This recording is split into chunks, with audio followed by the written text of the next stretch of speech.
Next boar is round one. This boar here is 10-4, times up, leaps and bounds. This boar here would be one that was bred by Kilmer Swine Farm and Chad Day Show Pigs. His mother was actually one that I'd purchased as a baby pig out of the sale there at Kilmer's, and I actually left her up there at Jim's. We fought a little navel rupture issue with her as a young hog, and he got that fixed, left her up there. We decided to breed her to 10-4. Round one would have been out of that first litter. Round one, along with gilt that my daughter showed, would have been fourth overall Yorkshire gilt there at the Indiana State Fair, would have been a litter mate to round one. Then on the bottom side, the Times Up Leaps and Bounds sow again would be a mate to the Hagee gilt, to the Platts gilt that would have won the 2020 show there in Des Moines that year. Very, very good litter on the bottom side of his pedigree.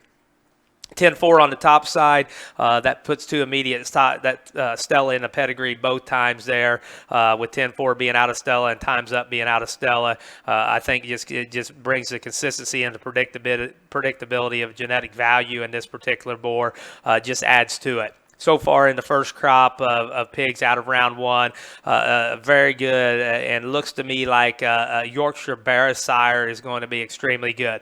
Those hogs are nickel shorter bodied, super square, super stout, handle it. Hogs that maybe early in the stages, I was a little concerned that maybe we're going to be a little quicker in their maturity, but as these hogs have matured and grown, have done very good. The hogs have got good length up front, but at the same point in time, their balance and their length of body is very good from their blade to hip, and then you combine that with the extra feature and the stoutness. Comparatively to majority rules, I know both them boars are out of littermate sisters. Round one probably will speed up the maturity just a shot more, where majority rules is the one that's maybe just a nickel later maturing in those hogs. I think round one pigs, don't be afraid to have those things just a little bit older and maintained versus ones that maybe you're going to have to push from that aspect, and it maybe shocked me there a little bit in terms of what those hogs have matured like. But there's one thing about breeding hogs: until you get them on the ground and figure out the maturity curves of them,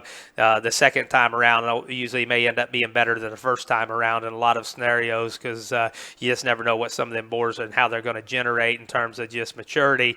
And I do think in this particular hog there, his advantages are going to lie in the aspect of some of those bears that are just maybe just a nickel more mature, that you can hand feed, slow feed, are going to have those advantages on down the line. So this is round one, another young sire that we are very pumped up, very excited about.